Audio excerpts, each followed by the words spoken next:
네, 안녕하세요. 정기영 목사입니다.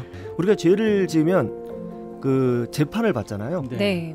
재판 받고 형벌을 받으면 이제 우리는 이제 뭐 감옥에 가든지 사형을 당하든지 그래야 되는데 하나님 나라도 똑같습니다. 네. 죄를 지면 재판 받고 형벌을 받는 거예요. 그런데 우리가 형벌 받으면 지옥이잖아요. 네. 그러니까 하나님께서 예수님을 보내주셔서 우리 죄를 대신해서 재판받고 형벌받도록 하신 겁니다. 그것이 바로 십자가예요.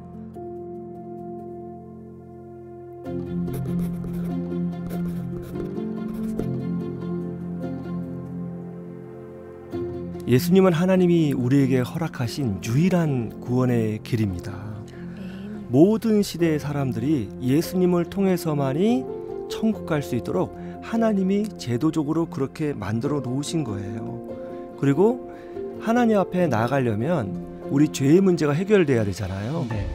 그런데 우리의 죄의 문제를 우리 스스로 해결할 수가 없습니다. 당장 오늘 하루만 시작해도 금방 마음속에 죄를 짓고 또 운전하다가 누구를 원망하고 욕하기도 하고 우리의 삶은 끊임없이 죄의 문제, 죄의 굴레를 벗어날 수가 없거든요. 그런데 그 죄의 문제를 해결할 수 없기 때문에 하나님께서 죄의 문제를 해결하기 위해서 예수님을 보내주신 것입니다. 우리나라 법에도 외국 법에도 보면 죄를 지으면 보석이라는 게 있잖아요. 네. 돈을 내면 풀어라는 것처럼 예수님이 또 한편에 보석도 되는 것이죠. 예수님의 피값이 보석이 되는 거예요. 네.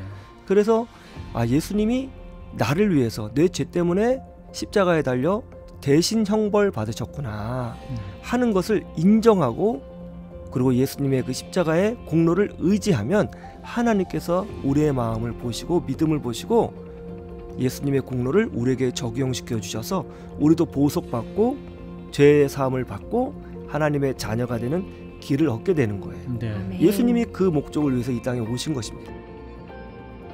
우리가 하나님의 그 구원의 기쁨을 누리는 방법은 두 가지가 있어요. 하나는 내가 죄인이구나. 내가 정말 나쁜 사람이었네.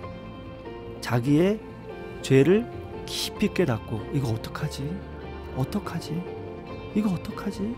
해서 하나님께 가는 방법이 있고요. 또 다른 하나는 하나님이 날 사랑하시는구나. 하나님이 그래도 나를 사랑하시는구나 해서 하나님의 사랑에 항복해서 하나님께 가는 방법이 있어요. 그러나 첫 번째 방법이든 두 번째 방법이든 결과는 똑같아요. 하나님의 풍성한 은혜와 사랑에 들어가는 거예요. 그걸 아는 거예요. 체험하는 거예요. 경험하는 겁니다. 먼저 예수님을 내 마음의 주인으로 초청하고 예수님을 구주로 인정하는 기도를 드리면 되는 것입니다. 네. 제가 기도하겠습니다. 주 예수님, 예수님이 십자가에서 죽으심으로 나의 죄를 해결해 주셨음을 믿습니다.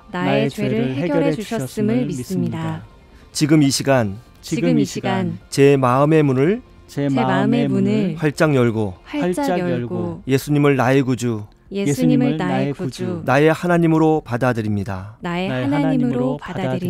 나의 죄를 용서하시고 영원한 생명을 얻게 하심에 감사드립니다. 이제 예수 그리스도와 함께 나의 삶이 새로 시작되었음을 선포합니다.